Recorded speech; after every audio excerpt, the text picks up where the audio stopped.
Buenas noches a todos. Hoy es domingo 11 de octubre del 2020. Estamos nuevamente en un spoiler en cuarentena.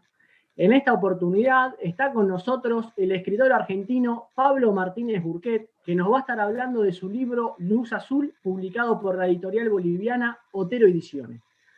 Pablo Martínez Burquet es un escritor y abogado con diversos posgrados en materias de su especialidad.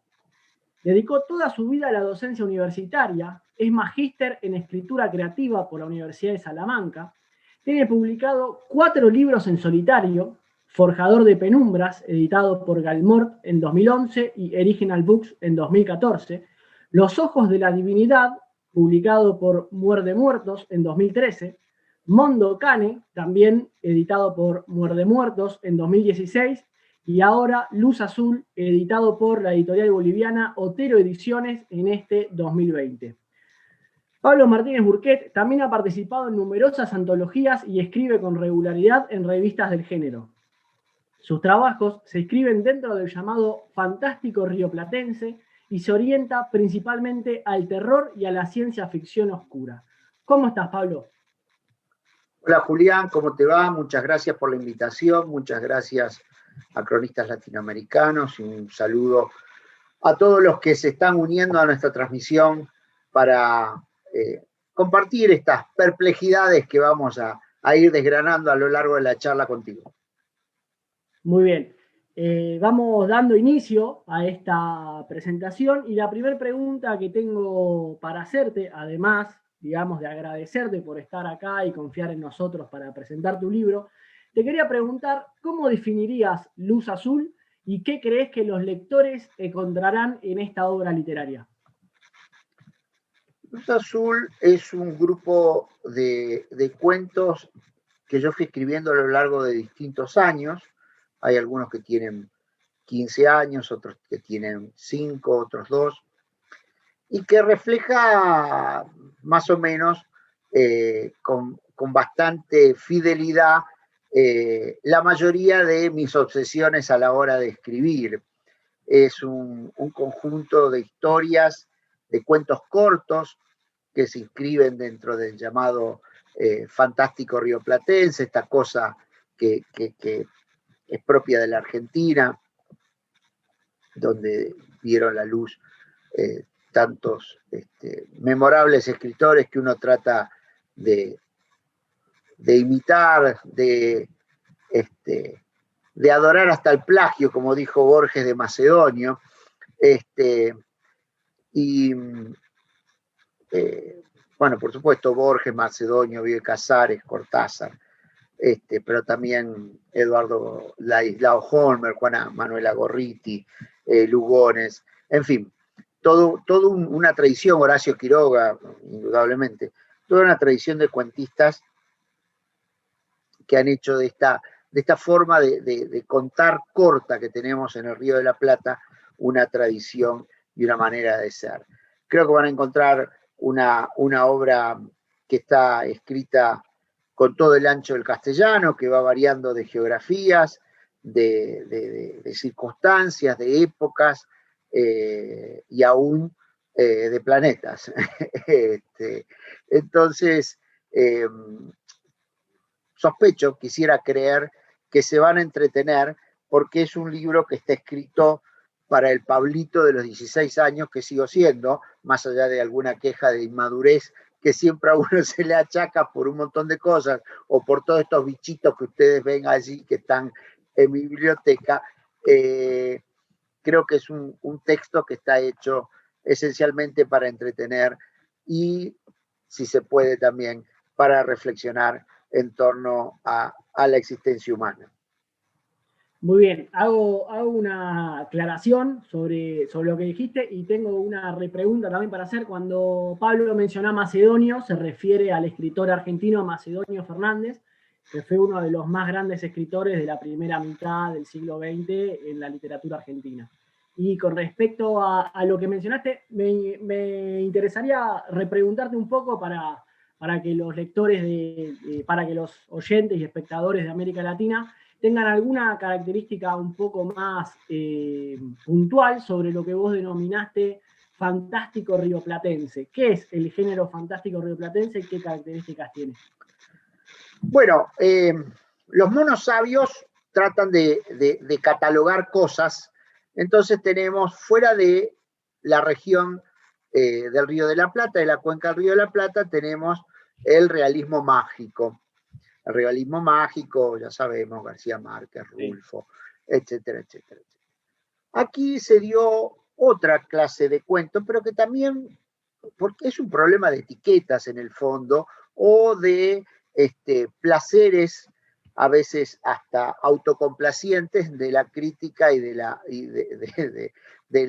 los estudiosos de la literatura.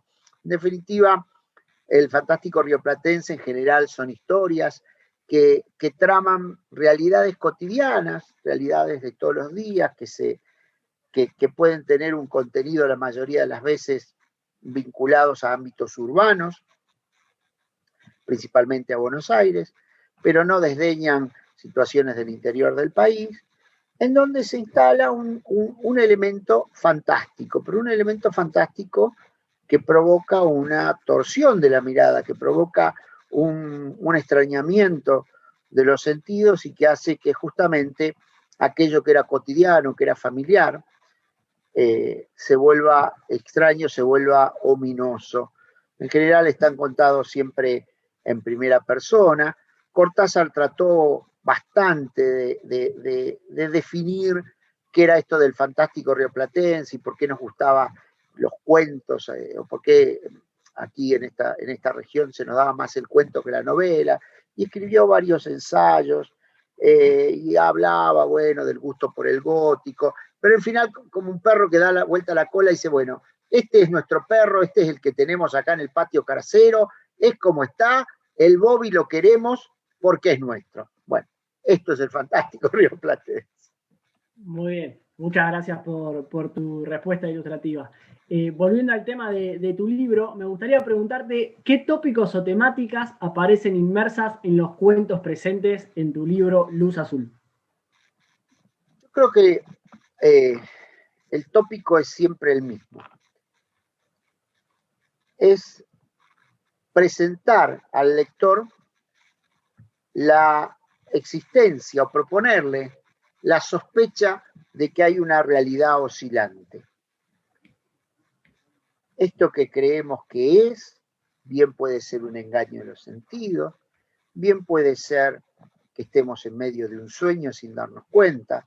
Recordemos que ya las tradiciones orientales, las tradiciones hindúes dicen que la existencia no es más que el sueño de Vishnu, somos el sueño de una divinidad dormida.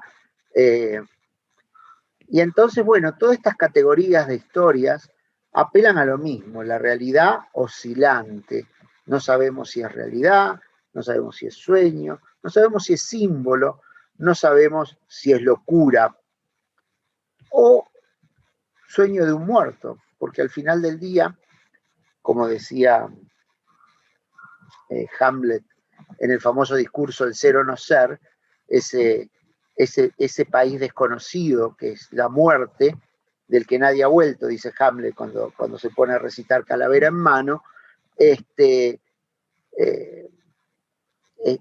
allí y nos sigue interrogando y nos sigue abismando, porque en definitiva, como también decía Lovecraft, el miedo es la sensación más antigua, y dentro de la sensación más antigua es el miedo a lo desconocido, la más profunda, la más angustiante. Y creo que no debe haber cosa más desconocida y más angustiante que la propia muerte. Por lo tanto, en mis historias siempre estamos jugando con este ir y venir, con esta oscilación de realidad, sueño, locura. Es decir, a ver, pongámonos a razonar qué es lo que está pasando acá. Y tratan también, como decía Piglia en su teoría del cuento clásico, plantean un tema A o un tema 1, que es el que va contando la historia, y un tema B, que se va entrometiendo imperceptiblemente en los intersticios de la historia A, y que finalmente, como dice Piglia, convergen sobre el epílogo, o sea, a partir del clímax, la resolución del cuento. Si uno hizo bien su trabajo, el lector llega al final y dice, mirá todo lo que pasó delante de mis narices y yo ahora vengo a entender lo que estaba pasando.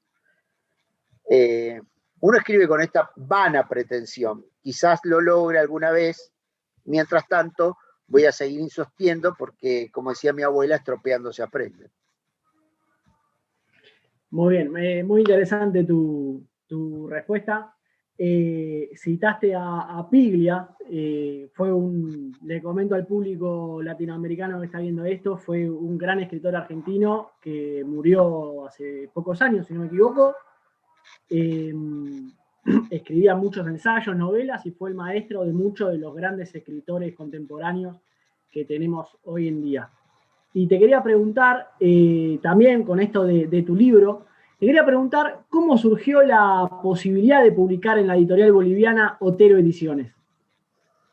O sea, es que cuando a mí me preguntan por qué escribo, para qué escribo, yo siempre digo algo que puede parecer un cliché, pero de modo alguno es un cliché.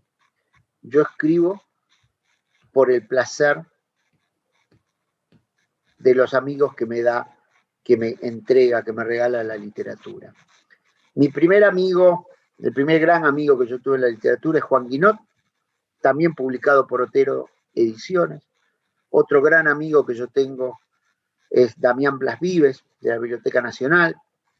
Otro gran amigo es Martín Sancia Caguamichi. Los tres responden a diferentes grados de amistad y de vínculo y de historias en común a lo largo de todos estos años. Todos son amigos muy queridos. Juan y Martín, sin que yo lo supiera, les habían publicado en Otero Edición.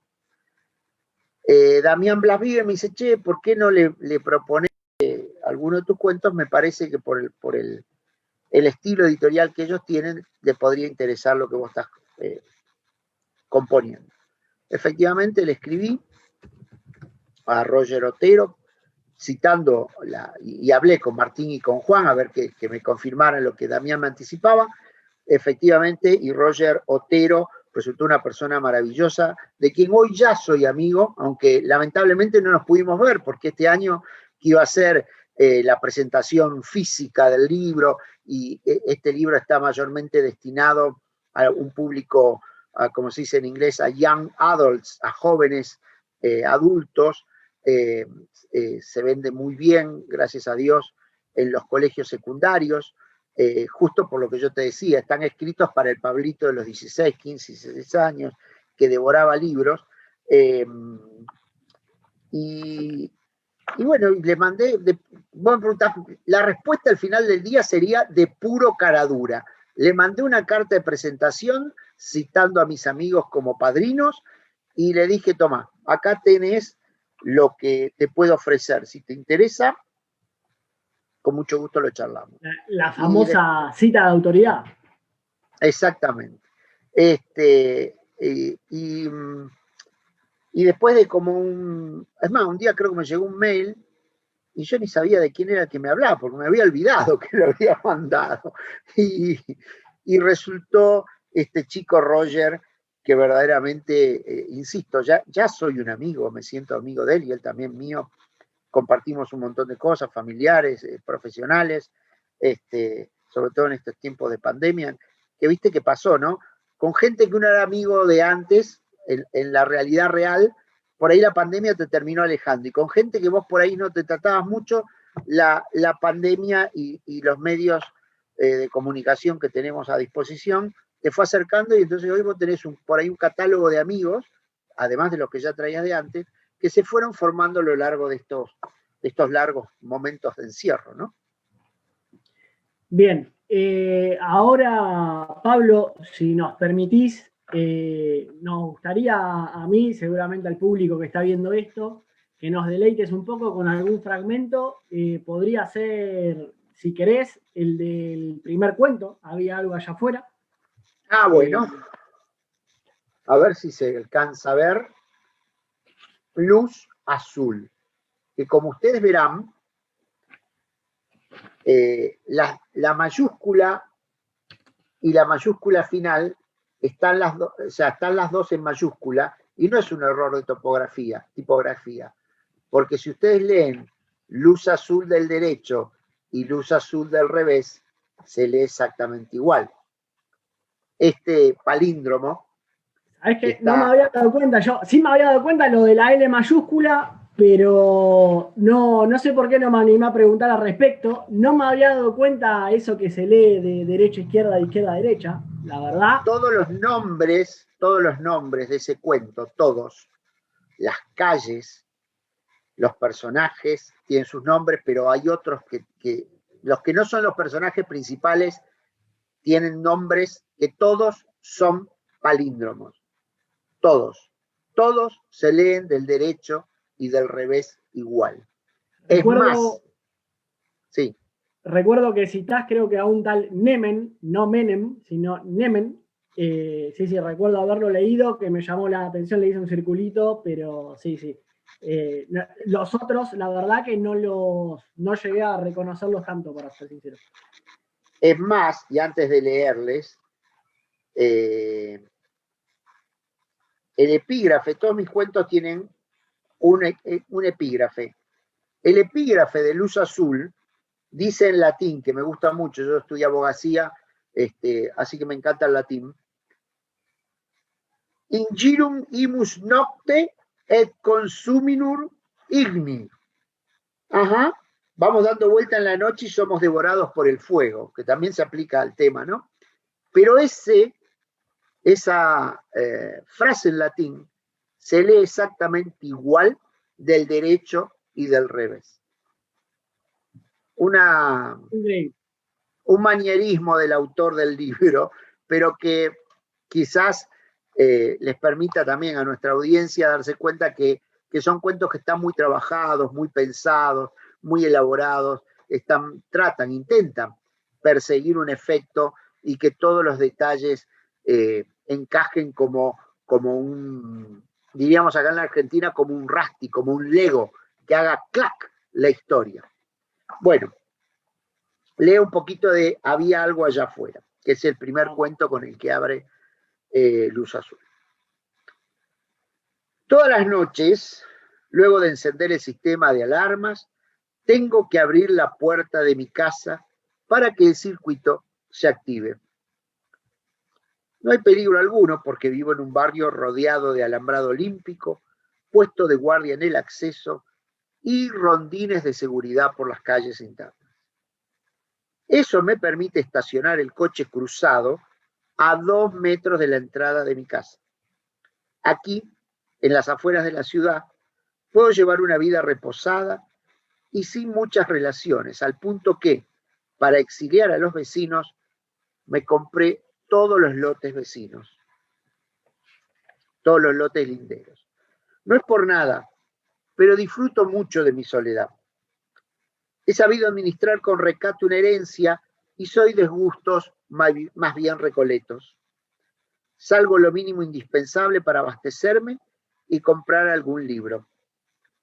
Prefiero la realidad que encuentro en la literatura a la ilusoria existencia del mundo sensorial. Mayormente ocupo las jornadas en transitar por las queridas páginas. En verano bajo el sauce, en invierno ovillado junto a la chimenea. Una exquisita selección de música barroca es mi única compañía, salvo una señora que hace la limpieza y me consiente en las comidas. No necesito nada más. Antes de acostarme, siempre verifico que todo conserve el orden preestablecido, acomodando cada objeto en la posición exacta. Una errada perspectiva llevaría a catalogar mi conducta como trastornada. Pero no, son simples precauciones que tomo. No hay nada de malo en revisar 3 veces la llave del gas y 2 la caldera. 3 y 2, 3 y 2, 3 y 2.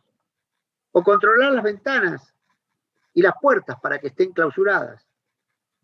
Sé que mi celo reposa buena parte de la perpetua identidad de las cosas. Y la ceremonia nocturna solo se completa al activar la alarma. La noche de mi condenación, introduje satisfecho la clave y abrí la puerta. Un hedor nauseabundo me hirió la nariz. Me pareció entrever un bulto sobre el coche. Unos perros lejanos gruñían. Convencido de que no había sido más que un engaño de los sentidos, me apresuré a cerrar la puerta y a subir a mi cuarto.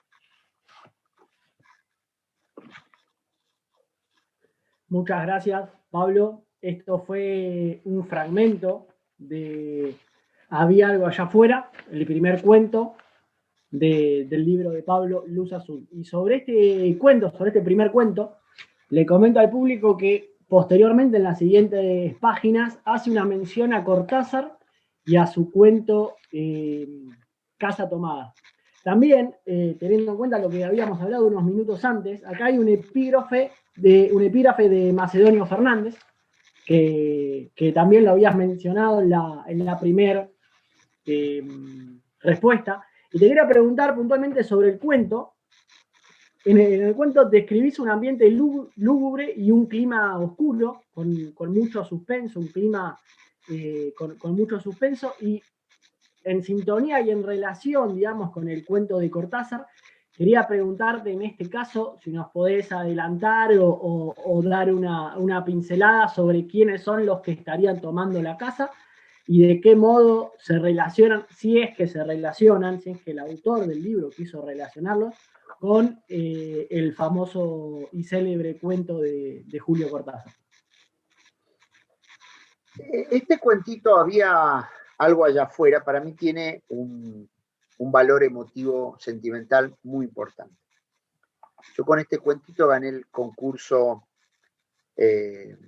Mundos en Tinieblas, que hacía la editorial Galmor, y que fue la plataforma, el trampolín, la puerta que me permitió a mí, como premio de ese concurso, editar mi primer libro, Forjador de Penumbra. Yo le tengo mucho, mucho cariño. Cuando el día que fui a la entrega de premios, que obviamente no sabía, me habían dicho que estaba entre los finalistas, y me preguntaron si iba a ir, era un día que hacía un calor, y dije, bueno, sí, no sé, qué sé yo. Pero después, pobre gente, bueno, voy a ir igual. Yo era muy chorlito, mucho más que ahora. Estamos hablando, creo, del 2010, 2009, ya no me acuerdo. ¿A qué te referís con chorlito? Chorlito es una palabra argentina para decir tontito de capirote, inocente, muy nuevito, amateur en el mundo de la literatura, de las letras. El famoso, se dice en el español neutro a veces, cabeza de chorlito. Cabeza de chorlito, efectivamente. Era muy inocente, no estaba familiarizado con ese mundo, y fui. Bueno, empezaron a nombrar a los finalistas y a hacer la entrega de algún obsequio, de algún premio, y yo ya estaba bufando. Claro, miren hasta dónde llegaba mi desconocimiento. Ya me estaba por ir porque dije, esto me hicieron venir al cohete, me engañaron. Primer, quinto, cuarto, tercer premio, segundo premio, y yo ya me estaba por ir, y dije, bueno, voy a quedar a ver quién ganó. Y resulta que era mi cuento, y bueno. ¿A dónde voy con esto? Gané el premio, yo había dejado mi coche estacionado a la vuelta por el Abasto de Buenos Aires, en el barrio de Abasto de Buenos Aires, y cuando vuelvo a buscar el coche, había arriba, mi auto era negro, y arriba del capó del auto negro había un gato negro. Por lo tanto, lo único que se veía eran los dos ojitos. Ya se había hecho de noche y estaba en la parte de abajo de la cochera, del estacionamiento, del parking, y yo empiezo a bajar, pues el chico me dice, ¿quiere que se lo traiga? No, dejá. Yo ya estaba tan contento, iba con la medalla, con el premio, con la plaqueta, me daba lo mismo, me enfrentaba al demonio. Y efectivamente, bajé por la escalera, y cuando voy yendo a mi auto, veo un par de ojitos en la oscuridad que brillan, y le saqué una foto, por ahí anda. Claro, los celulares no eran tan precisos como ahora, y estaba allí. ¿A qué viene todo esto? El personaje del cuento está todo el tiempo pensando que hay algo que lo acecha afuera, como dice su cuento. No sabemos qué es, no lo vemos. Nos da a entender que podría tratarse de alguna criatura sobrenatural o real o demoníaca, pero nunca tenemos certeza. Y en esto quizás es lo que vos me preguntabas, que se parezca a esta indefinición, a esta sospecha que tiene los dos hermanos que viven en la casa del cuento de Cortázar, que van cerrando paulatinamente y se van recluyendo dentro de las habitaciones hasta que finalmente se escapan y tiran la llave. Cuando yo estaba terminando el cuento, me di cuenta, valga la redundancia, que me había salido una historia demasiado parecida a Casa Tomada en la idea central. Hay algo que no se ve que se va apoderando de tu... Si bien acá este señor vive solo, tiene costumbres bastante ermitañas, sí. Y es bastante particular, porque claramente tiene un TOC, un trastorno obsesivo compulsivo. Pero hay allí una historia que vienen unos parientes a verlo y él dice, yo sé que vienen acá, dice, no es para ver cómo estoy ni para presentarme al hijo, el bebé nuevo que tiene, sino para ver qué tan tronado que estoy y cuyo destino último es apoderarse de mis bienes. O sea, está todo el tiempo esta cosa de la amenaza, que no sabemos si son los vecinos, si son los parientes, si es el bicho que no se ve y que él dice que ve. En definitiva, allí hay una clara referencia a ese miedo que es el otro, el miedo a lo desconocido, el miedo a una agresión de la que no podemos prevenirnos, y que justamente hace que el personaje tampoco sepamos si lo que cuenta es verdad, si lo que cuenta es parte de su obsesión, o si es parte de su locura. Ahora sí, volviendo un poco a la línea de cuentos que hay acá en tu libro Luz Azul, en el segundo cuento, que se llama Los Perales, describís una batalla entre unitarios y federales donde se resalta en cierto punto la figura del caudillo federal Juan Facundo Quiroga. Le cuento al público latinoamericano que está viendo esta transmisión que Juan Facundo Quiroga fue un político, militar, gobernador y caudillo argentino de la primera mitad del siglo XIX. Fue en su momento partidario de un gobierno federal durante las guerras intestinas, digamos, durante las guerras civiles de Argentina, posteriores a la declaración de la independencia.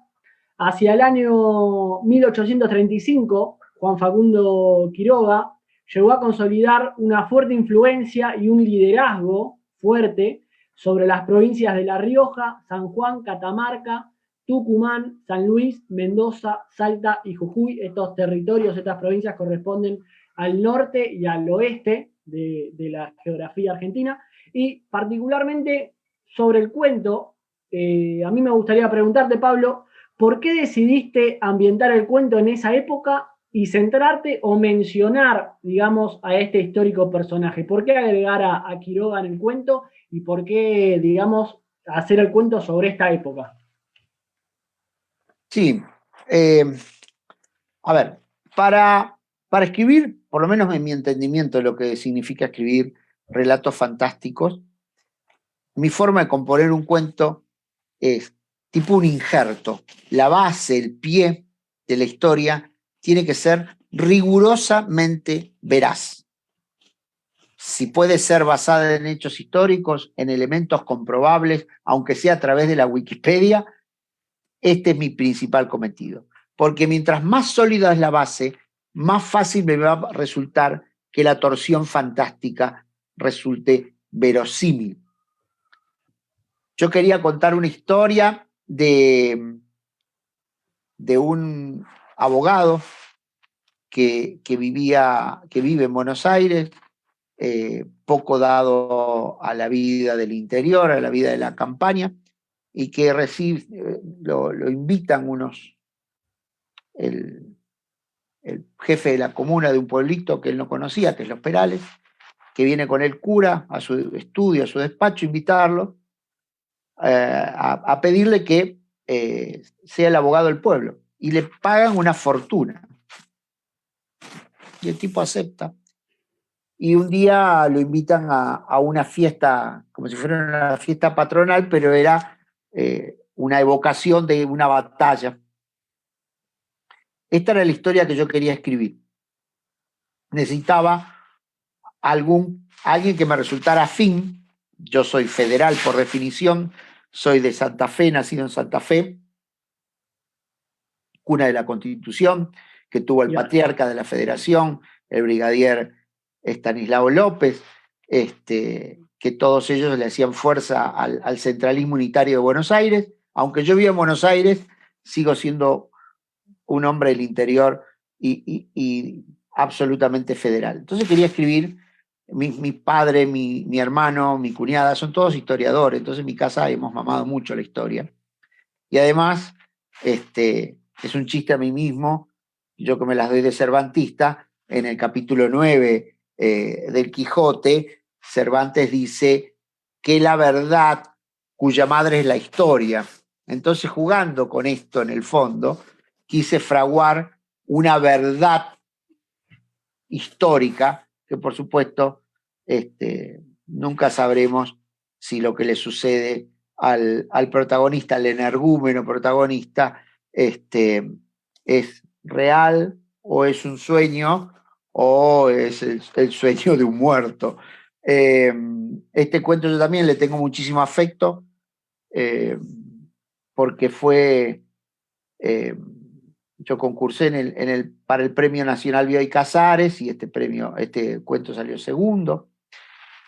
Justo ayer, antes de ayer, leí que el hotel famoso de Las Flores, de donde era Bioy Casares, donde está el Pardo, que es la estancia donde iban con Borges y donde se hospedaba en ese hotel, acaba de cerrar por efecto de la pandemia, y que es donde yo me hospedé cuando fui a recibir este premio del concurso Bioy Casares. Así que para mí este cuento también tiene un valor emocional inmenso. Muy bien. Interesante eso que decís. Se ve que te va muy bien en los concursos literarios. No es fácil tener menciones y reconocimientos en los concursos literarios. Participa mucha gente en muchos casos, así que solo un grupo selecto de talentosos suele lograr reconocimientos y éxitos, así que te felicito. Muchas gracias. En realidad uno es un gran mentiroso, es un prestidigitador de las palabras, entonces puede engañar un poquito mejor, nada más. No, pero ahora vamos a seguir con las preguntas. Voy a preguntar sobre el tercer cuento del libro, que es Luz Azul, es el que le da nombre al libro, pero quería hacer un comentario también sobre la obra en general. Está muy bien utilizado, a mi entender, el lenguaje, lo cual facilita la lectura, la agiliza y permite recrear las escenas, o sea, mentalmente, hacer una recreación mental, imaginarlas mejor, lo cual me parece muy beneficioso para el lector y demuestra tu capacidad literaria como escritor y como narrador. A ver, yo creo que el trabajo del escritor es intentar convertir la cinética de una imagen a la cinética de la palabra. O al revés, hacer que sus palabras tengan tanta cinética, tanto movimiento, que al lector le resulte análogo a estar viendo lo que se está relatando. Si uno es afortunado y tiene más o menos oficio y pulso narrativo, quizás logre que estas cosas vayan sucediendo y entonces logre aquel cometido último que debería tener, pienso yo, cualquier texto que uno escribe, que cuando después del consabido fin el lector cierra el libro o pasa a otra cosa, esa historia le siga trabajando en la cabeza y podamos convencerlo de que el personaje no es un personaje de papel, sino que es un verdadero sujeto de la historia, que tiene que ver con lo que vos me preguntaste. La verdad cuya madre es la historia. Estamos fraguando todo el tiempo la verdad a partir de la historia que estamos contando. Muy bien. Volviendo a las preguntas, quería hacerte una pregunta particularmente sobre Luz Azul. Para mí es el cuento, te confieso, más creativo y más divertido. Le cuento al público que es un cuento que explota el humor con un Burquet que aparece como personaje y al mismo tiempo refleja una situación caótica y al mismo tiempo graciosa a partir de lo que denomina acá el autor que está presentando el libro el síndrome del semen ardiente. Describe también una pandemia de encefalopatías espongiformes que derivan en la muerte de millones de personas. Habla sobre este contexto que estamos más o menos viviendo ahora, digamos, habla de una ley mundial de emergencia, una persecución de opositores, que en muchos países se sabe que se dio, habla de una guerra por el uranio y por el agua, todo un combo en el cuento que le da título a la obra, Luz Azul. Quería preguntarte centralmente, ¿en qué te basaste para todo esto? ¿En qué te inspiraste para todo esto? ¿Qué hay de real y qué hay de posible en todo este contexto que describís? Lo real es real, y ahora voy a explicar. Lo posible espero que no sea posible. Pero no soy, o sea, lo espero, pero como diría Bioy Casares, el universo lo niega, yo no lo descarto. Vamos a lo real. El síndrome del semen ardiente efectivamente existe. Vuelvo a insistir, la mayoría de los datos duros de mis cuentos pueden encontrarse, aunque sea investigando levemente en Internet. Este síndrome de semen ardiente efectivamente existe y volvió con los soldados americanos que fueron a la guerra de Irak. Con una particularidad. Vinieron contaminados, no sabemos si con agentes químicos o algún tipo de arma que se hubiera usado, pero traían en su semen, en sus espermatozoides, se habían alterado y esto generaba enfermedades congénitas. Esto existe, esto es verificable. Hay estudios que hablan de esta situación de, sobre todo los herederos, los hijos de estos soldados, que hoy en muchos casos ya tienen 30 años porque la primera guerra del Golfo fue en el año 90 o por ahí. La pandemia de encefalopatías espongiformes también existe y es ni más ni menos que lo que provoca las enfermedades que tienen un prión. Un prión es una mezcla de proteína con bicho malo y feo que, entre otras cosas, provoca enfermedades como, por ejemplo, la enfermedad de la vaca loca, que literalmente te hace que tu cerebro se llene de agujeritos y quede como una esponja. Y vos quedás como un zombie. De ahí, sumar estas dos cosas y tener un ambiente que, aunque no se nombre, los enfermos quedan como zombies, fue fácil conectar los puntos.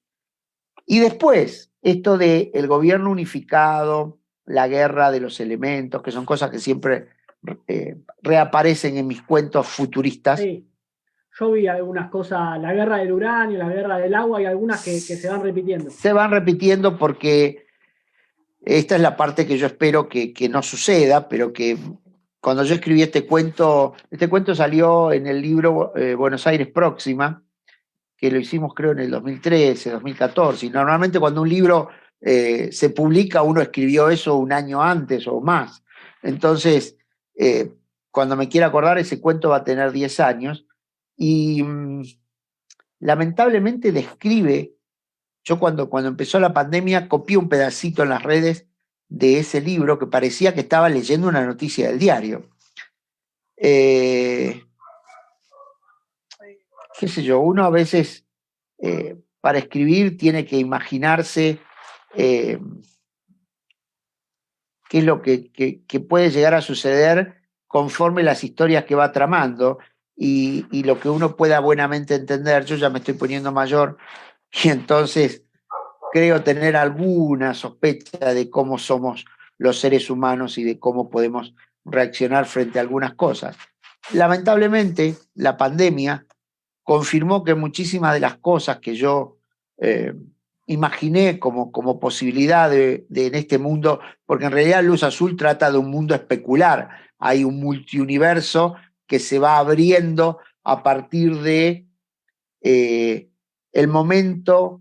La historia también es real, yo iba en el subte leyendo el diario, iba a trabajar y leía en el diario argentino que a la hora en que yo estaba yendo a trabajar, por la diferencia horaria entre Europa y Sudamérica, se estaba poniendo en marcha el colisionador de hadrones en Europa, esto que están buscando las partículas que llaman la partícula de Dios, el bosón de Higgs. Está en Suiza, si no me equivoco. Sí, pero va creo que por Bruselas, en realidad en Bélgica, bueno, está por ahí, va y viene es tan largo que son como 14 kilómetros de túnel que va de un país y sale por el otro. Bueno, no sé cómo. Y sí sé, pero sería aburrido de explicar acá. Sí. Vamos al libro. Y entre las cosas que decían que iba a suceder cuando prendieran la máquina es que podía generar un agujero negro y podía hacer desaparecer el mundo y la existencia como la conocemos. Bueno, como toda la pregunta de un cuento, sobre todo de ciencia ficción como es ciencia ficción oscura, la pregunta, como dicen en inglés, es what if?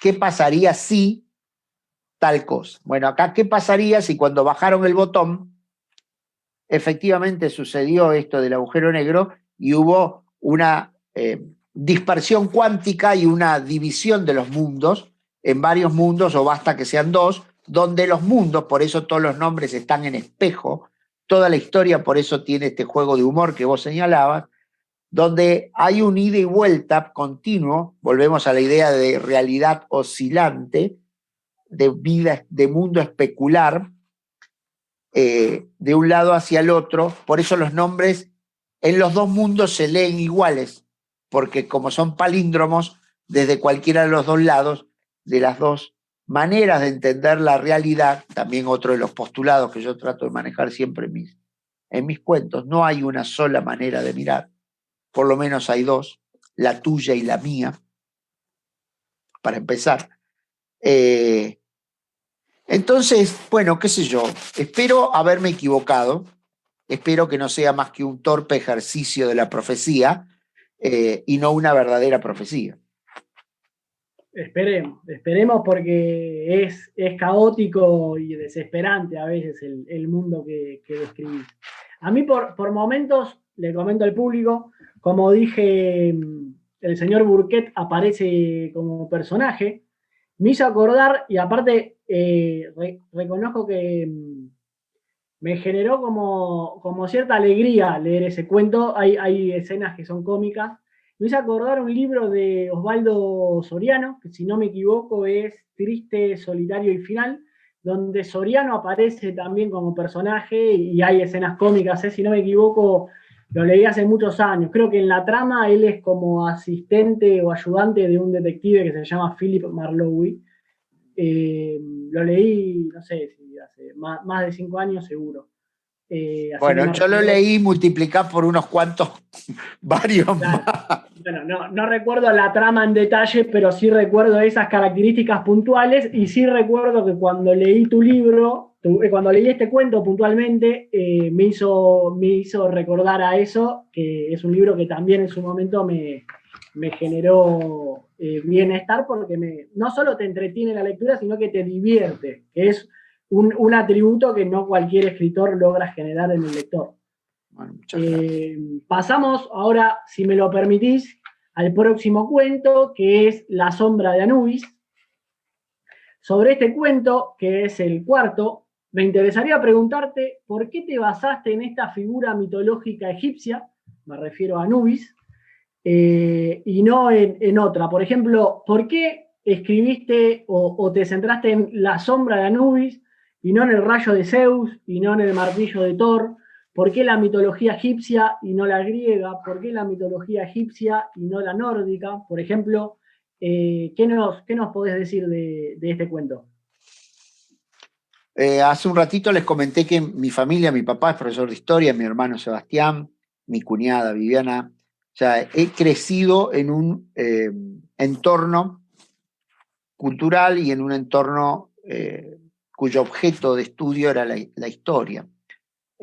Yo me he pasado siestas enteras del riguroso verano santafesino tirado en la alfombra de mi casa mientras leía. Le desarmamos esas enciclopedias a mi padre del Oriente Antiguo, de Asiria, Babilonia, Caldea y de Egipto con los egipcios. Es más, yo creo que mi hermano Sebastián eligió la profesión no tanto porque era la de mi padre, sino a resultas de las ilustraciones de esos libros y también de las ilustraciones de las historietas que leíamos en nuestra infancia, de Nippur de Lagash y de Gilgamesh el Inmortal, que siempre están presentes en mi forma de escribir. Podría haber usado, sí, la mitología escandinava, que me resulta muy afín, pero usé una que conozco bastante, que me encanta, porque además tiene otro dato que es rigurosamente veraz. Yo espero que se vea. Se ve, se ve, se ve. Viene con material pedagógico la presentación de hoy, es muy didáctica, lo cual me parece muy valioso. Yo soy docente, preparado, tenemos todo. Tengo 30 años de docencia, entonces algún rebusque tengo. Esto que yo les mostré es la daga de Tutankamón. Hay toda una historia de alienígenas ancestrales que dice, no dice, efectivamente esa daga está hecho con un metal que no existe en la Tierra. Ya está, esto está probado, esto es un hecho. Los que no son teóricos de los antiguos astronautas, de los alienígenas ancestrales, dice que fue hecha con un meteorito, con el metal que sacaron de un meteorito. Los que somos más afines, a mí me encanta esa teoría de los alienígenas ancestrales, opinan que fue forjada en una época donde los egipcios todavía estaban en la edad del bronce, con lo cual es un poco extraño. Y otro dice, no, bueno, en realidad seguramente era de los hititas, que fueron los que lo conquistaron porque tenían ya espadas de hierro y sabían lo de la forja de los metales. Y entonces, bueno, y ahí volvemos a lo que decíamos, la verdad cuya madre es la historia. La daga existe, sí está exhibida, no sé si en el Museo Británico o en el Museo del Cairo. La historia sucede en Nueva York, en la parte, en el ala egipcia del Metropolitan Museum, que yo conozco muy bien. En una época viajaba mucho por cuestiones laborales y era uno de mis paseos favoritos. Perdón, y una vez... Consulta, ¿el Metropolitan Museum que citas es el de Nueva York o me estoy confundiendo? No, el de Nueva York. Bien. Tiene un ala egipcia, es más, tiene hasta un templo egipcio de Dendera, se llevaron todo para allá. Casualmente y afortunadamente la visité y recuerdo que tiene como la tumba de un faraón egipcio exhibida, o sea, ni bien entras en el pasillo, hay toda una sala grande con una tumba de un faraón y después hay, si no recuerdo mal, hay paredes como con jeroglíficos que supuestamente son originales o no solo son originales, una réplica exacta. Es el libro de los muertos eso. Claro. Y cuando vos entrás y frente al templo de Dendera hay estatuas tamaño natural que se trajeron de allá, muchas de ellas de Anubis, el dios chacal, que es casualmente el que está en el proceso mortuorio que era tan importante para los egipcios.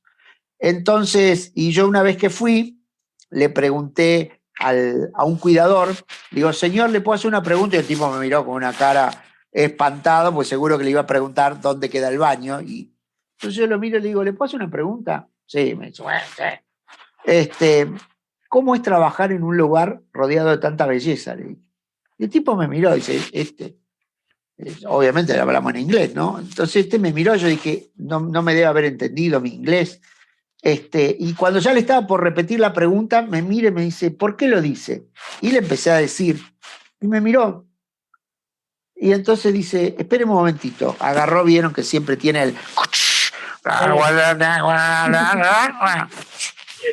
Se fue a un cosito, a un roperito, un locker, sacó como una lapicera y me dice, venga conmigo. Llegó uno que lo reemplazó y me llevó a recorrer la parte del museo que está exhibida, pero del otro lado de la soguita, y con una linterna me fue enseñando y me fue contando. Es decir, que yo me pasé media tarde dentro del Metropolitan Museum con una visita guiada gratis de uno de los guardias de seguridad que por fin descubrió a alguien que se interesaba por lo que estaba viendo. Y el tipo me dijo, dice, no saben dónde están, sacan fotos, pasan rápido. Y el tipo, claro, estaba enamorado de su trabajo y de las cosas que se exhibían ahí. Así que me pareció que ahí tenía una historia para contar y junté, una vez más, datos objetivos, ¿cierto?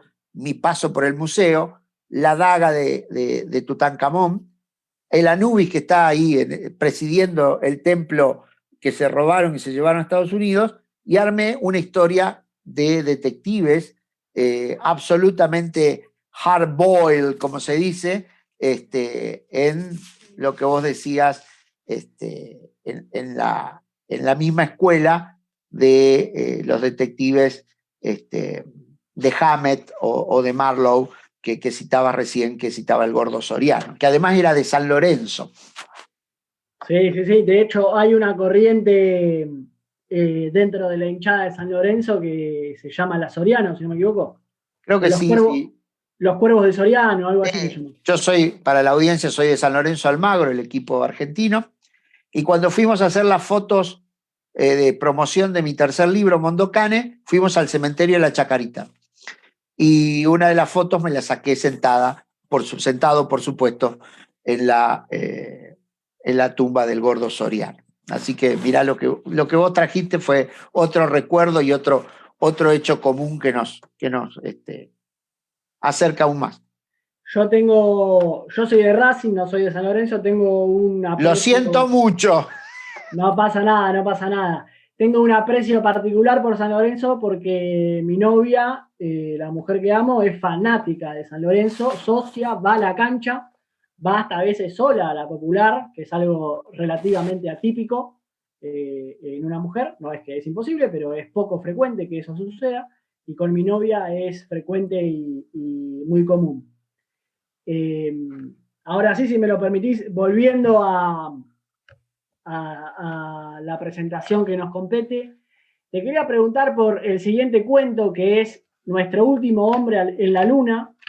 En Nuestro último hombre en la luna nos hablas de una mini era del hielo del 2030-2040, de una guerra por los elementos, que habías mencionado esto anteriormente, de una guerra por el uranio, que esto también ya aparecía presente en otro de los cuentos que hablamos, y también de una guerra por el agua.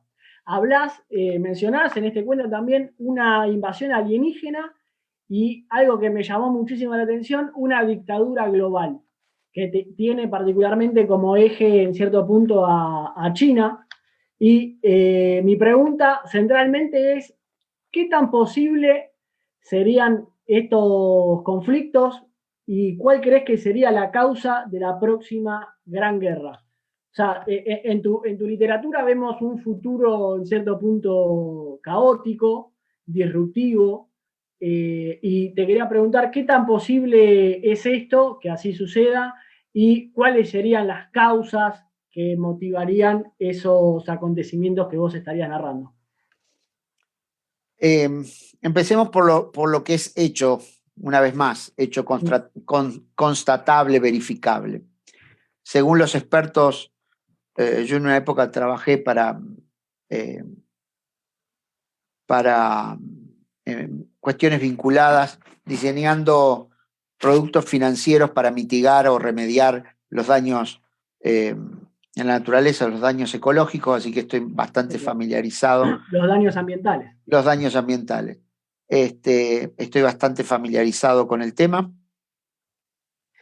Y según los expertos, hacia 2030, 2040, el globo terráqueo, la Tierra entraría en una mini era de hielo, producto de los ciclos propios de la naturaleza, con lo cual presumiblemente en 10 años viviríamos un poco más fríos.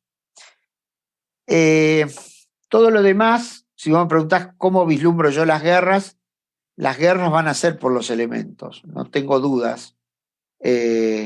Cuando en breve se acabe los combustibles fósiles, ya la guerra de Irak no va a tener razón de ser, las guerras del petróleo no van a tener razón de ser y entonces se van a inventar nuevas guerras. Y bueno, y a mí, no sé, será la del litio. Cuando yo escribía estos cuentos todavía el litio no era un metal precioso, pero... Ese del litio era un comentario que yo te iba a hacer que me llamaba la atención que no lo veía mencionado.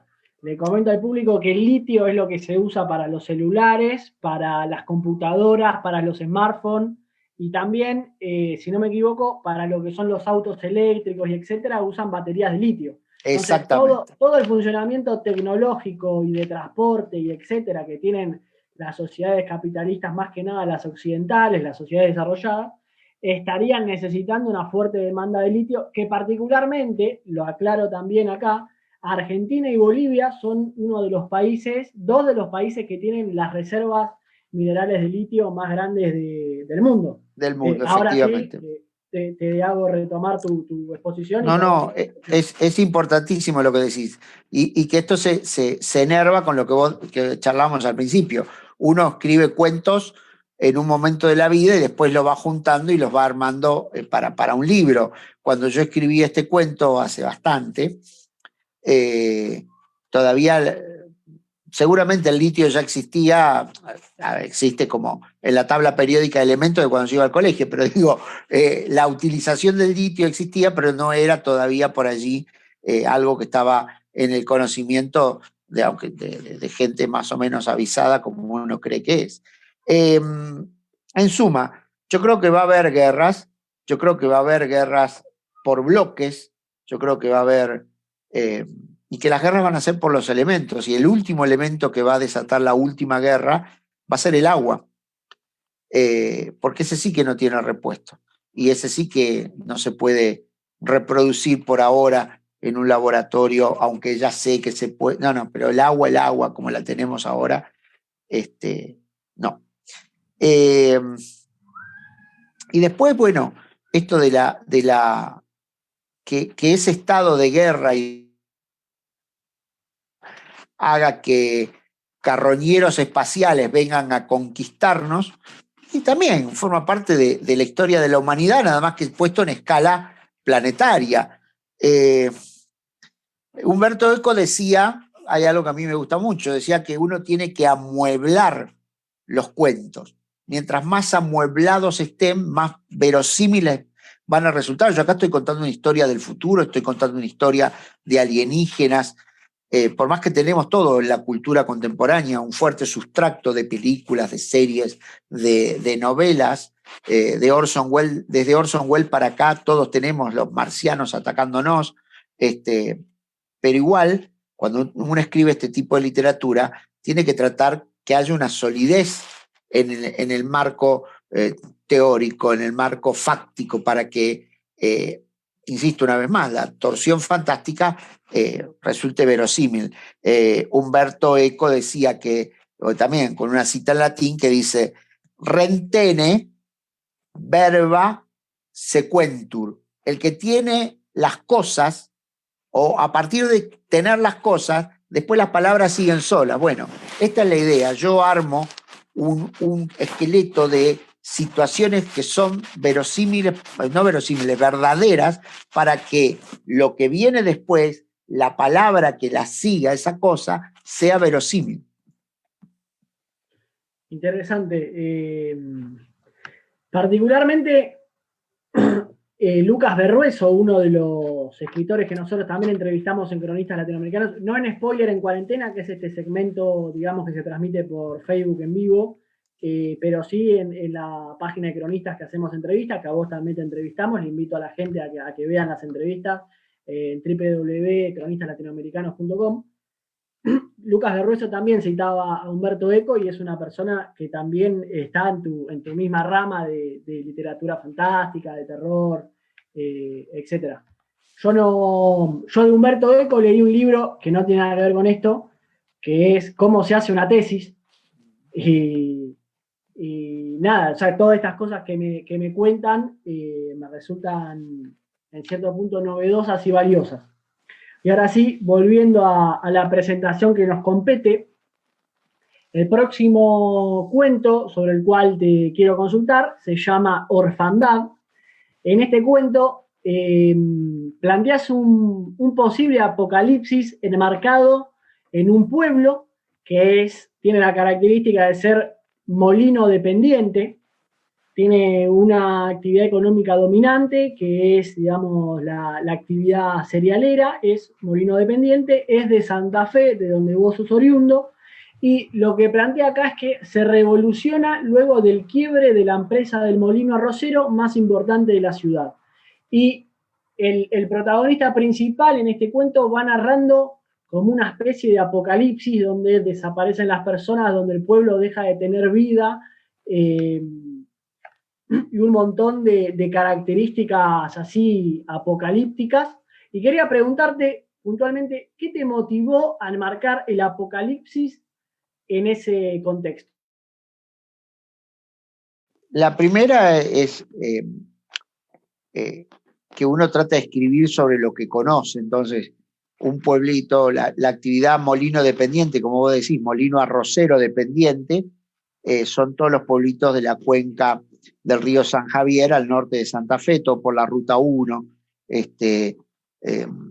Santa Rosa, Helvecia, San Javier, están todos los molinos arroceros allí. Donde yo iba a pescar de chico con mi abuelo, mis tíos, mis primos tan queridos. Por lo tanto, conozco esa realidad o la conocía el Pablito que fui a los 16. Eso por un lado. Volvemos a lo mismo, la plataforma fáctica absolutamente verificable, real. ¿Y por qué lo planteo allí? Bueno, en el diario Litoral de Santa Fe, hace muchos años, cuando yo publiqué mi primer libro, me hicieron un reportaje y la entrevistadora, la chica periodista, me preguntaba si mis historias estaban situadas en Santa Fe. Y yo le hice un circunloquio, porque la realidad era que mis historias, alguna cosa muy remotamente, algún paisaje, referían a mi Santa Fe natal, pero en rigor de verdad no tenían un vínculo estricto, cabal con la ciudad. Entonces me propuse hace algunos años empezar a escribir historias que sucedieran en Santa Fe, una especie de homenaje al lugar donde uno nació. Y finalmente, ¿por qué el apocalipsis allí? Bueno, porque conozco el ambiente, porque es la tierra donde yo nací, pero sobre todo por esta prerrogativa o esta premisa que yo tengo siempre al escribir. Para lograr que el efecto de terror o el efecto de miedo o esta incomodidad o esta sensación que no se puede definir, que justamente es lo que es el miedo, uno tiene que tratar de conectar con los propios miedos. Acá están vinculados al entorno familiar, y justamente el entorno familiar, al uno modificarlo y quitarle ese sesgo de familiaridad, es que lo convierte en ominoso, que lo convierte en amenazador, en aterrador. Freud, que hoy ya lo cité, él hablaba del Heimlich am Heimlich, ¿no? Lo cotidiano se vuelve extraño. Ese es el leitmotiv de todo lo que yo escribo. Lograr que lo cotidiano se vuelva extraño para que empecemos a dudar, a sospechar de todo este entorno en el que vivimos cotidianamente y que llamamos realidad. Teniendo en cuenta ese enfoque donde lo cotidiano se vuelve extraño, me parece que está muy bien realizado este cuento porque el protagonista cuenta después de haber ido a pasar una noche a ese molino arrocero, cuando vuelve para el pueblo, todo lo cotidiano, como bien decís, se vuelve extraño.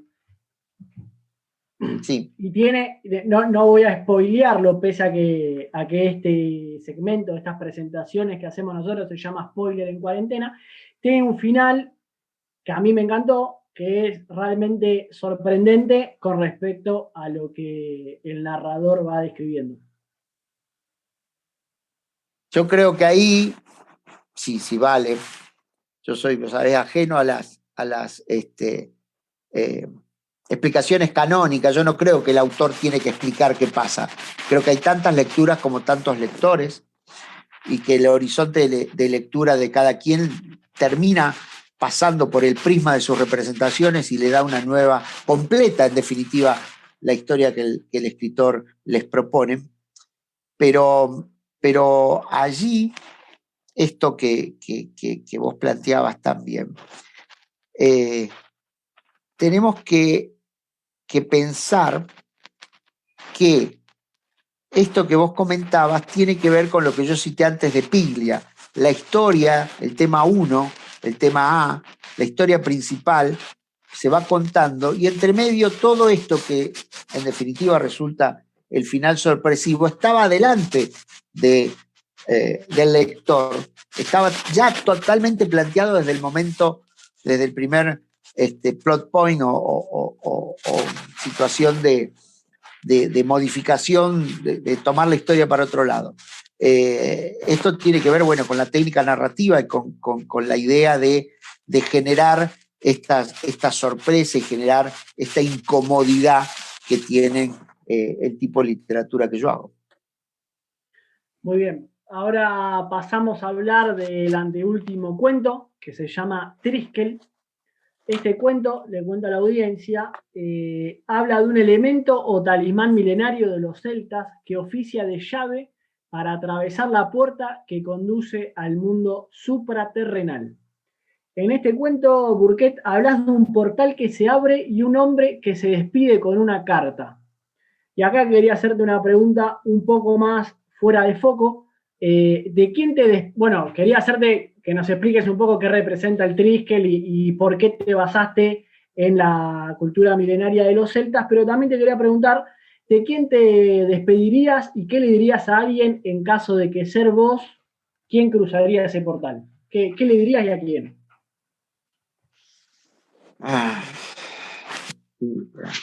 Obviamente que a mi hija, y sin duda que le dirías, no importa dónde me voy, papá va a seguir siempre siendo papá y velando por vos. Un poco me hiciste acordar el mensaje que le deja el personaje de Interstellar a su hija, y que en definitiva toda la película es su peregrinación para volver, y justamente ahí está el descalce entre las relaciones de espacio y tiempo, pero él logra cumplir con su palabra.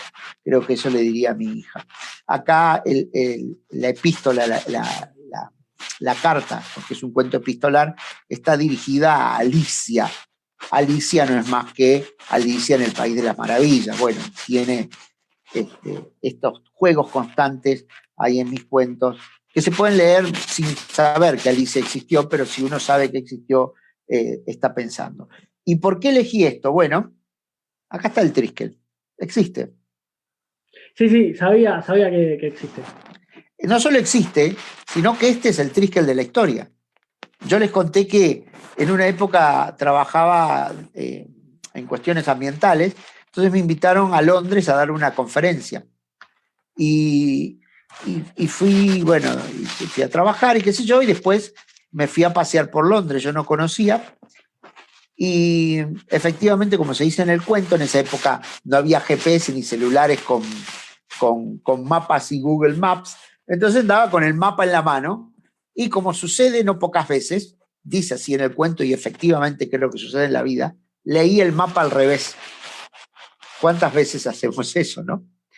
Y A, entonces, a- a muchos turistas les pasó a lo largo de la vida, es bastante común, que querés bueno, ir al este y vas al oeste, o querés ir al norte y vas al sur, o que te tomaste el subte al revés o el tren al revés. se equivocó la paloma, se equivocaba, creyendo que fue al norte, fue al sur, efectivamente.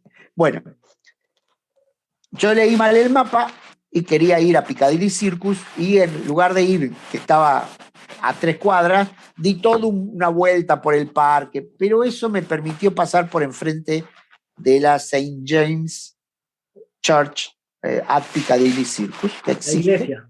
la iglesia que tiene, no me acuerdo si el martes, el jueves o el sábado, ya ni me acuerdo qué día era, una feria de antigüedades en el atrio de la iglesia. Entonces yo hacía rato que estaba buscando algo para sellar mis libros, como ustedes podrán ver acá alrededor, eh, las bibliotecas siguen para todos lados, estamos acá en mi biblioteca, amo los libros, soy un fetichista de los libros, y quería un ex libris, que es ese sello, esa matriz que se le pone a los libros, que quiere decir, este libro es de fulanito. Por supuesto, como entonces, ahora, como entonces, la libra esterlina a nuestras devaluadas monedas sudamericanas resultaba espantosamente cara. Entonces yo me puse a hablar con un tipo que vendía allí en un tenderete, como dirían en España, todos sellos, esto es un sello, para lo que uno quisiera. Y me puse a hablar, el tipo era claramente eslavo, pronunciaba horriblemente mal, decía que esto, a mi oído sudamericano, decía que esto era un Driscoll, no un Triskel. Triskel viene de Triskelion, que es en latín de los romanos que también estuvieron por allí. Lo Esta, mencionás en el libro, el esta, Triskelion y los romanos. bueno, la historia de toda esta es real. Lo pagué, era lo único que podía comprar en mi dinero disponible y compré esto y el tipo se me puso a hablar y me dijo que atrás de la iglesia efectivamente hay un laberinto que se usa para perderse, para meditar, para perderse a uno mismo, al entorno, al contexto. Y una vez más, como diría Humberto Eco, usted tiene la cosa, las palabras siguen solas. Ya tenía allí el fermento de esta historia que hoy conocemos como el Triskel. Muy bien. Y ahora sí, le cuento al querido público que estamos llegando al final de la presentación del libro de Pablo Martínez Burquet. Voy a pasar a preguntar sobre el último cuento, que se llama Inoportunas Magias de Ayu Marca. ¿Se pronuncia Ayu Marca o Hayu Marca? Mirá, yo creo que ni así, yo digo Ayumarca igual que vos, pero Bien. pensemos que nosotros pronunciamos con nuestra elle rioplatense, así que probablemente se diga Ayumarca o alguna cosa parecida que nosotros, los del Río de la Plata, no podemos pronunciar por defecto de dialecto local, ¿no? Exacto, sí, sí, seguramente mis colegas bolivianos de la página Cronistas Latinoamericanos pronunciarán de otra manera.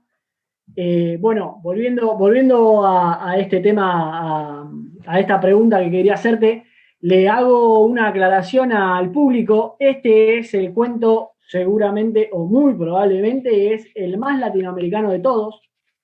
Si bien transcurre en su momento en España, transcurre en una parte en España, también transcurre en el Virreinato del Río de la Plata y en el Alto Perú, en una zona que hoy correspondería, si no me equivoco, al Estado Plurinacional de Bolivia. Geográficamente estaría marcado ahí, corregime si estoy equivocado. Absolutamente. Ayumarca está, efectivamente, existe, obviamente. Hay una puerta famosa allí, y está en Tiwanaco, que era las ruinas a la vera del lago Titicaca, así que estás absolutamente en lo cierto. Muy bien, muchas gracias. Me alegra estar en lo cierto porque estamos en vivo y no me quería equivocar. Bueno, en este cuento hablas de 3 mundos incaicos que son, acá vuelvo al tema de la pronunciación, espero estar en lo correcto con mi pronunciación, Hanan Pacha, que es el mundo de arriba donde moran los dioses, Kai Pacha, que es el mundo de nuestra miserable vida terrenal, así lo define el autor Pablo Martínez Burquet, y el Uku Pacha, que es el inframundo donde moran los muertos y los impíos. Eso dice el cuento de Burquet. Y puntualmente, bueno, quería comentar que este cuento termina con un personaje español que logra entrar al portal sagrado de los incas y comenta al final del cuento, y como es el último cuento, así termina el libro. Desde entonces, el horror es todo mío. A mí yo cuando lo leí me llamó la atención por qué pusiste la palabra horror, porque a mí, en lo personal, yo si me pongo en el rol del personaje, entrar a ese portal a mí me hubiese resultado ser un honor en cierto punto. Entonces, te quería preguntar, ¿por qué decidiste finalizar este cuento hablando del horror del personaje por ingresar y cruzar esas puertas sagradas y milenarias de los incas? Y por qué no lo centraste en la honorable posibilidad de que un español pueda entrar en los lugares más sagrados de la milenaria cultura incaica? Como dije al principio, tengo un profundo amor por la historia y un profundo amor por las civilizaciones ancestrales. Sobre todo, me las doy iba a decir experto, no, nunca experto, leído en la cultura precolombina mesoamericana. Hay atrás mío todo un anaquel, un estante de mi librero, como diría en España, mi biblioteca está dedicado a libros de mayas, aztecas y demás. Y hay otro, no tan grande, pero sí también importante, sobre los incas. Tengo fascinación por estas culturas inmensas que todavía no sé si alguna vez vamos a llegar a conocer todo lo que sabían y todo lo que podían hacer. Nos quedan los monumentos, uno de ellos es justamente donde se sitúa el centro de esta historia. El protagonista acá es un jesuita, también una vez más un erudito de segunda mitad de 1700, que es donde se produce la expulsión de los jesuitas de España y consecuentemente de las colonias, en particular del Río de la Plata. Los jesuitas, como en la mayoría de nuestras queridas patrias, en mi ciudad natal, Santa Fe, fueron los primeros en llegar, junto con los franciscanos. Entonces está allí el Colegio de la Inmaculada Concepción, que está hoy todavía, la iglesia que está todavía tal cual como se edificó en su hora. Santa Fe es una ciudad colonial fundada en 1573, y me pareció que podía contar una historia que empezaba en España, que seguía en mi ciudad, en mi región, y que terminaba en otra de nuestras patrias queridas, que es hoy Bolivia, y que tramaba cuestiones vinculadas justamente con lo local, con lo global y con lo regional, pero también con lo temporal y con esta sospecha, en este caso forzada, pero que hace a la historia, que todas estas tremendas culturas, tanto las precolombinas como las de la Mesopotamia asiática, tienen alguna vinculación con lo que ya en algún otro de los cuentos se merodea, que son la teoría de los alienígenas ancestrales que bajaron del cielo,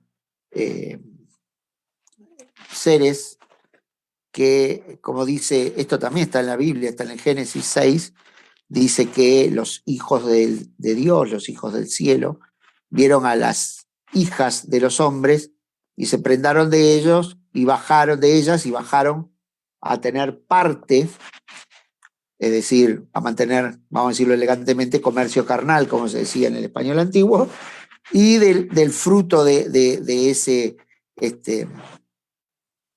concubio nacieron la raza de los gigantes.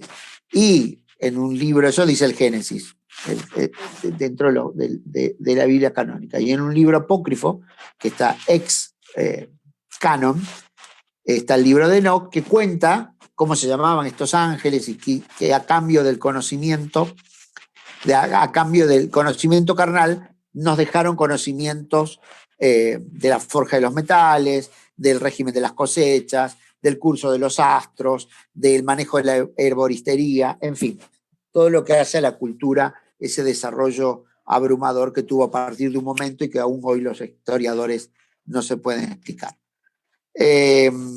Curiosamente, tanto en Asia Central, en el Cercano Oriente, como en nuestras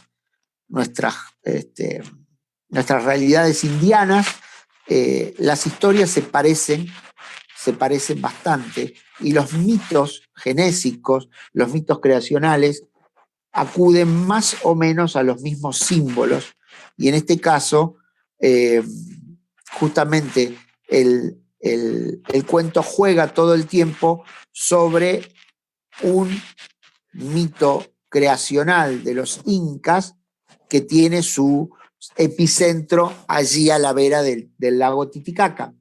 Y entonces este jesuita se obsesiona con esa historia porque él claramente ve una herejía. ¿Cómo puede ser que entre los indios, los pueblos originarios, cuenten una historia análoga a la que él conoce por su oficio, por su profesión sacerdotal y por ser un erudito?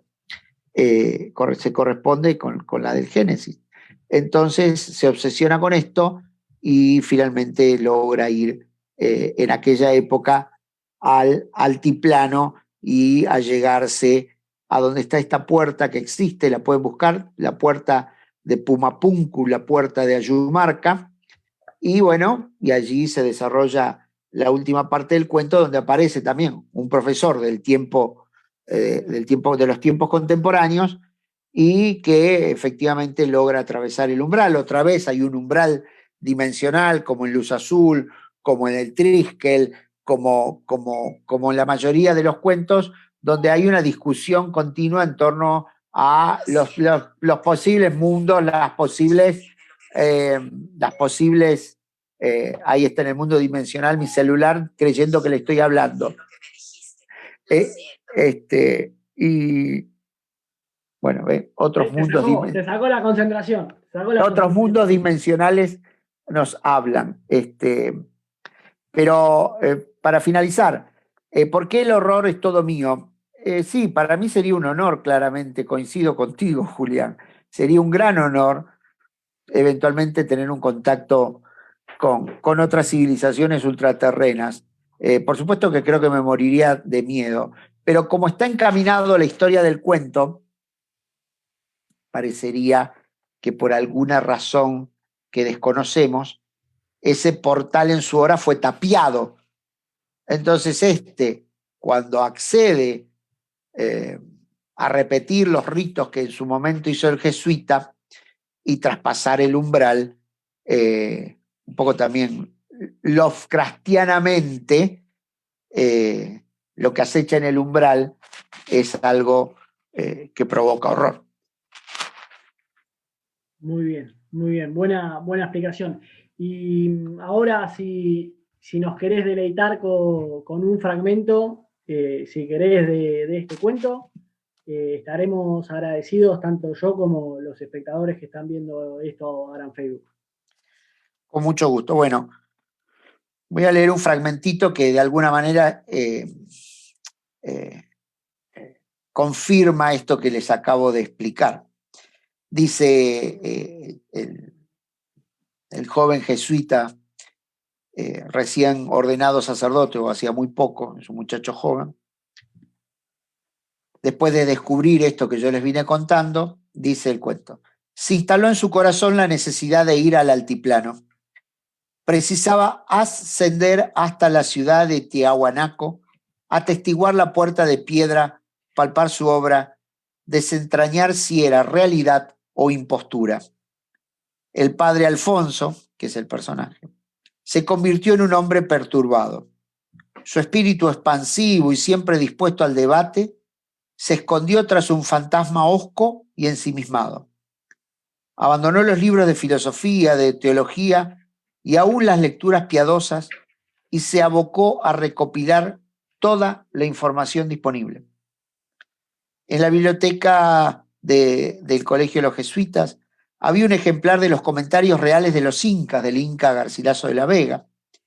Enfrentó el volumen con método escolástico y se anotició del primitivismo de los pobladores del antiguo Perú, de sus idolatrías, sacrificios humanos y canibalismo. También averiguó que se entregaban al incesto, la sodomía y otras costumbres infames. Nada que no fuera de prever.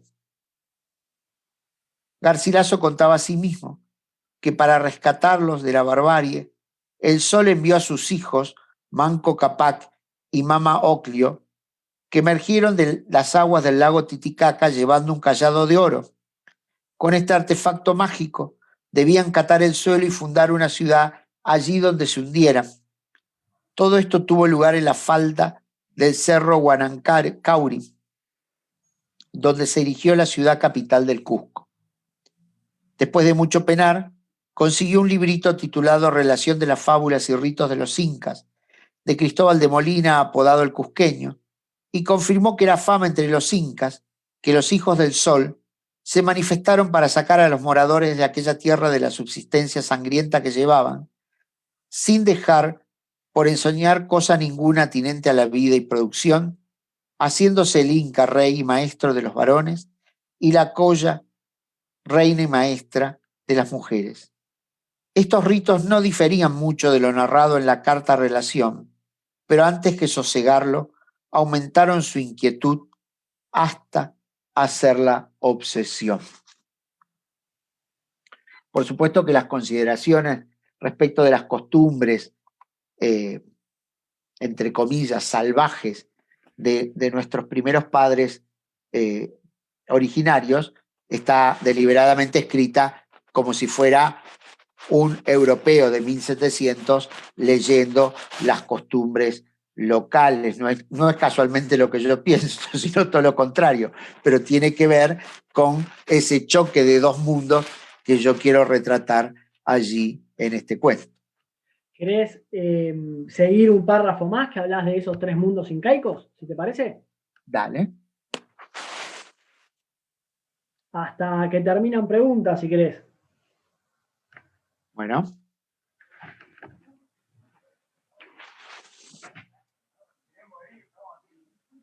Leí, estos mitos no diferían mucho de lo narrado en la carta relación, pero antes que sosegarlo aumentaron su inquietud hasta hacerla obsesión. Con una carbonilla dibujó... Sí, ahí es, esa es la parte que...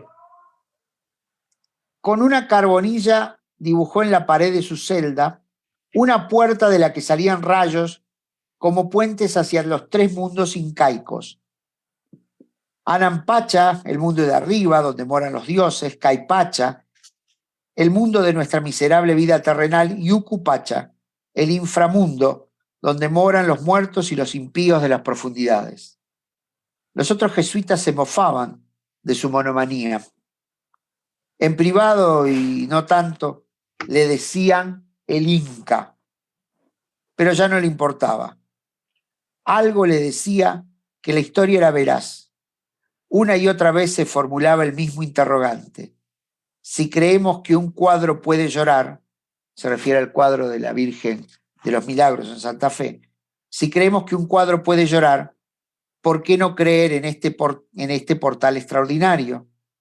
¿Solo porque eran cosas de indios? Ahí está. Muy bien. Muchas gracias por leer un poco más. Aprovecho aunque terminás con una pregunta para hacerte una pregunta central que creo que el público muy probablemente querrá saber. No te asustes porque la pregunta es sencilla y bien intencionada. ¿Dónde se puede conseguir tu libro en Argentina y en Bolivia o en algún otro país del continente? Por ahora solo en Bolivia. Mi contrato original decía para el territorio boliviano. El contacto es guión de abajo, ediciones, @yahoo.com. Guión de abajo, ediciones, @yahoo.com. Por ahora está allí, le está yendo, la verdad le está yendo muy, pero muy bien, a pesar de la pandemia.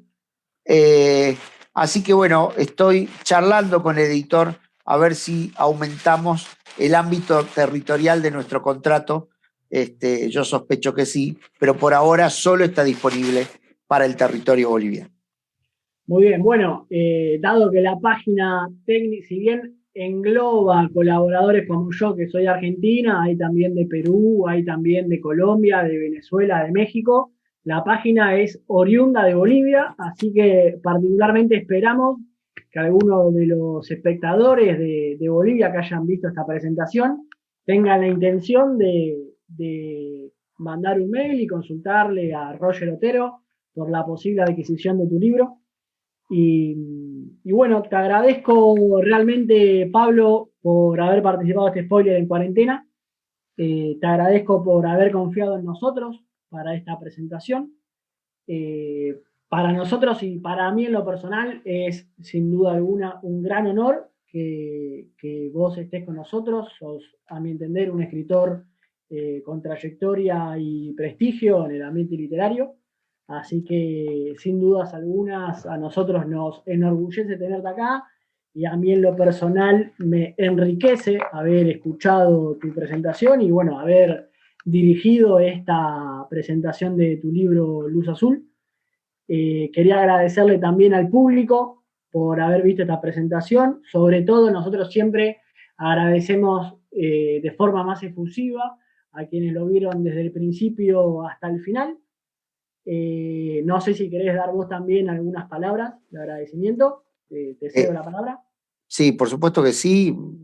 Muy, muy, muy gratificado, muy honrado, Julián, por tus preguntas, por tu lectura del libro. Sos uno de los primeros, si no el primero que lo ha leído en la Argentina. Y la verdad que te tengo tanto afecto y te lo dije fuera de cámara cuando empezamos. Estoy francamente, gratamente sorprendido por tu erudición, por tu conocimiento infrecuente en un joven de tu edad que la verdad que celebro. Yo soy docente de muchos años y mi material de trabajo son las jóvenes mentes como la tuya, y encontrar un chico con tanta capacidad y con tanta erudición es verdaderamente admirable y me resulta muy grato. Y esa es la razón por la que, no digo que elegí porque me eligieron ustedes, pero digo porque accedí a que la primera presentación pública de Luz Azul, de este hijito que para todos los escritores son los nuevos libros, la hagamos a través de cronistas latinoamericanos, porque para mí me he pasado buena parte de mi vida dando clases a lo largo de toda nuestra Hispanoamérica y tengo un attachment, un claro foco, arraigo en todas nuestras realidades locales, al punto que la mayoría de mis cuentos siempre andan dando vuelta.